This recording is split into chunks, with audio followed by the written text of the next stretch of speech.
Yang pertama, saya mendoakan Bunda Dorce mudah-mudahan lekas sembuh, kondisinya membaik dan bisa kembali beraktivitas. Kemudian memang saya dengar ada beberapa wasiat ya kayaknya dari beliau itu. Salah satu yang saya dengar itu nggak usah ada upacara doa tahlil 40 hari kalau nggak salah. Terus kemudian yang kedua soal dia diminta untuk dimakamkan secara perempuan. Jadi begini, kita lihat dulu status transgender dalam Islam. Jadi ini memang sangat kontroversi ya, sangat kontroversi. Artinya kontroversi itu memang persoalan transgender ini menjadi diskusi yang tidak pernah ada endingnya, terus ada diskusi itu. Jadi yang pertama, dalam surat Al-Hujurat itu Allah menciptakan jenis kelamin itu cuma ada dua. Jadi dari jenis laki-laki dan perempuan, min dzakarin wa unsa. Kemudian dalam fikih itu ada jenis kelamin ketiga, namanya khunsa. Khunsa itu adalah orang yang dalam tanda kutip berjenis kelamin dua, cewek atau cowok. Dua-duanya ini ada. Nah, persoalannya adalah dia mau dijadikan cewek atau cowok itu dengan analisa medis. Contoh yang kemarin terbaru itu tentang anggota TNI siapa itu, Andri Manganang. Manganang. Itu kan yang tadinya dikira cewek, tapi ternyata setelah dianalisa medis melalui Pak Kasat waktu itu Bang Andika, ternyata ini cowok itu. Maka kemudian yang cewek ditutup, yang cowok dipertahankan. Artinya demikian juga sebaliknya. Kalau ada orang yang mempunyai kecenderungan seperti itu, maka dianalisa medis. Kalau memang dia kecenderungannya cewek, maka alat kelaminnya cowok dihilangkan. Itu dengan rekomendasi medis. Nah, yang saya dengar tentang Bunda Dorce ini, kalau beliau dulu, yang saya dengar ya, sepengetahuan yang saya tahu, beliau kan terlahir sebagai laki-laki. Kemudian di operasi transgender menjadi seorang perempuan. Nah, bagaimana kalau kondisi seperti ini? Kalau kondisi seperti ini, secara fikih dia tetap laki-laki. Secara fikih dia tetap laki-laki. Artinya pengebumiannya yang sepanjang yang saya tahu, pemakamannya, yaitu tentunya kembali ke kodrat asal dulu dia dilahirkan. Artinya kalau beliau dulu dilahirkan dalam keadaan laki-laki, ya kalau bahasa pesantrennya itu yang bagi sebaiknya sayugyanya itu juga dimakamkan dalam keadaan laki-laki. Jadi ada perbedaan yang cukup signifikan umpamanya antara laki-laki dan perempuan soal kain kafan, perempuan jauh lebih banyak. Kemudian soal sholat jenazah, niatnya dan lain sebagainya. Ini kan tentunya berbeda. Ini berbeda. Jadi kalau saya kecenderungannya siapapun yang lahir sesuai dengan jenis kelaminnya, ya itulah cara dia dimakamkan. Berarti tidak diperbolehkan ya? Ya secara fikih saya pikir tetap kembali kepada kodratnya. Kodratnya dia laki-laki, ya dimakamkan dia laki-laki. Mungkin orang bilang kan dimakamkannya sama ya. Beda wong, dari jumlah kain kafannya aja laki-laki dan perempuan kan beda. Berapa lapisnya kan beda. Terus kemudian soal niat sholatnya, sholat niat jenazah perempuan dan laki-laki kan juga beda. Doa berdoanya umpamanya. Kalau laki-laki menggunakan domirhu Allahumma firlahu, kalau cewek menggunakan kalimat ha Allahumma firlaha. Ya kalau benco masuk ha. Nah, gitu. Jadi kalau saya menyarankan ya sesuai dengan kodratnya lah. Beliau dulu terlahir sebagai laki-laki, ya meninggalnya ya secara laki-laki. Lahir jantan, yang meninggalnya jantan lah kira-kira begitu.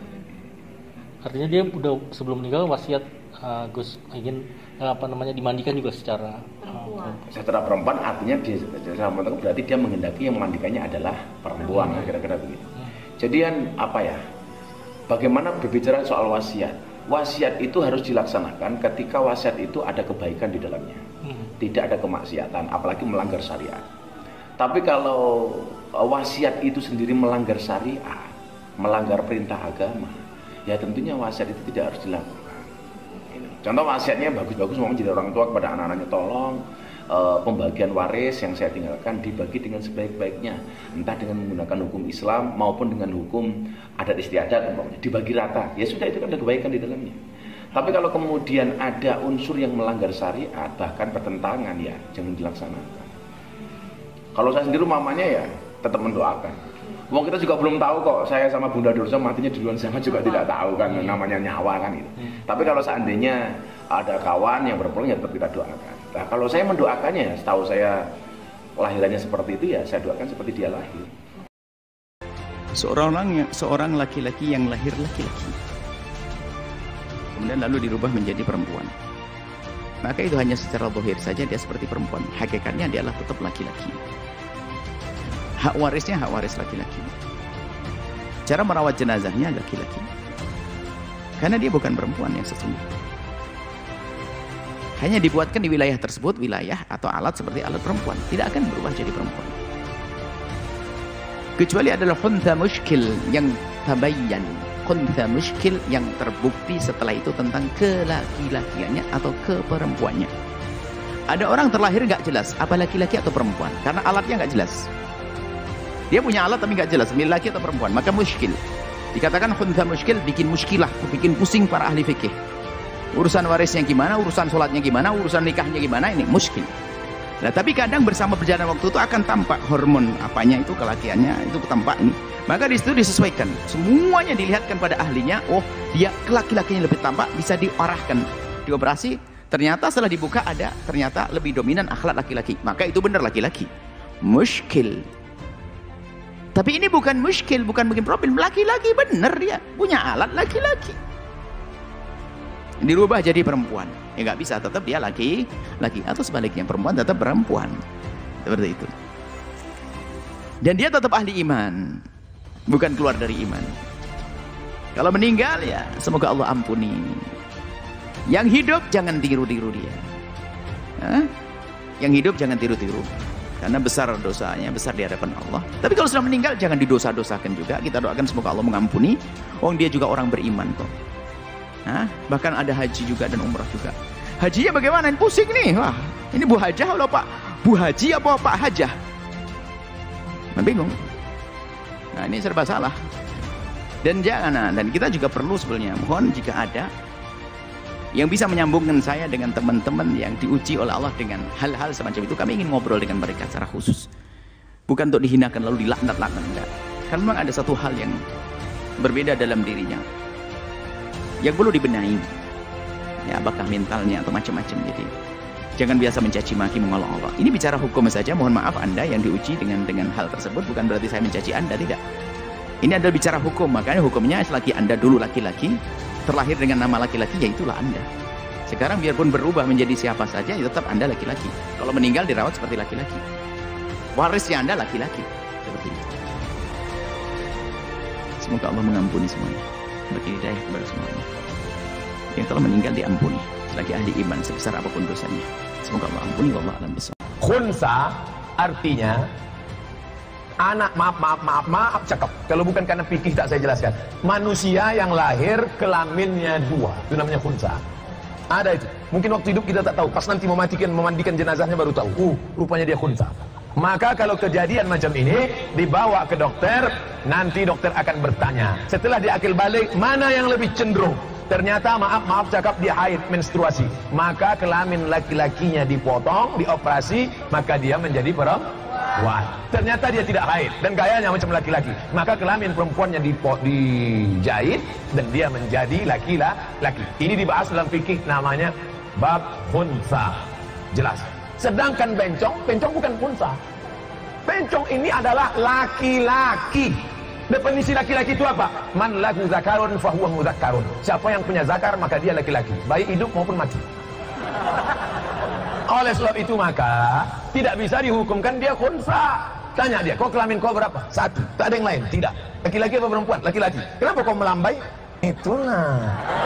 Maka dia ini mudah aja sebetulnya. Panggil Pak Kapolres, panggil Pak Dandim, ikutkan dia program. Buatkan. Pak Kapolres, Pak Dandim duduk bersama, nama programnya Be a Man. Lakilah, jadilah laki-laki yang perkasa. Suruh dia baris berbaris. Siap, gerak. Siap, gerak. Dilatih mereka karate, lari. Lama-lama hilang bencongnya. Tanya, ini diserahkan ke Pak Polisi Tentara, selesai. Suruh dia main bola, suruh dia lari, suruh dia karate. Gitu. Lama-lama hilang. Mudah-mudahan penyakit-penyakit ini. Mana buktinya? Ini penyakit. Di negeri yang membiarkan, dia banyak. Tapi kalau negeri itu ketat, dia sedikit. Mana contohnya? Thailand. Bencong paling banyak di dunia di Thailand. Saya termasuk pemerhati bencong. Sampai di Thailand itu ada namanya Miss Waria, namanya Lady Boy. Lady Boy, muka lady, kaki boy. Muka lady macam perempuan, kaki berbulu berotot, leher berjakun. Oleh sebab itu maka ini ada. Tapi di Mesir masyarakatnya ketat. Tidak ada. Saya 4 tahun di Mesir cuma sekali jumpa bencong. Tidak saya cari, tidak jumpai. Oleh sebab itu maka kalau masyarakat kita ketat, pendidikannya ketat, sekolahkan agama, masyarakatnya. Ini sekarang bencong ini sedang disosialisasikan melalui film, melalui iklan, melalui TV. Ibu bapak coba tonton TV dari pagi sampai siang, sampai sore, sampai malam. Hitung berapa bencong yang muncul di situ. Acara masak bencong, acara film. Ingat dulu film catatan si Boy, masa-masa kita kecil dulu. Emon, ada bencong. Artinya apa? Bencong memang sudah disosialisasikan dari dulu sampai sekarang. Sampai di film kartun benar bencong. Upin baik, Ipin baik, Jarjit baik, Meme baik. Tapi Bang Saleh itu bencong. Artinya apa? Dimasukkan ke dalam film supaya bahwa ini sesuatu yang biasa-biasa saja. Kata pepatah kita, Allah bisa karena biasa. Dianggap karena sudah sering ditengok biasa. Nauzubillah. Kita mesti menjelaskan ini. Inilah pokok pangkal penyakit LGBT.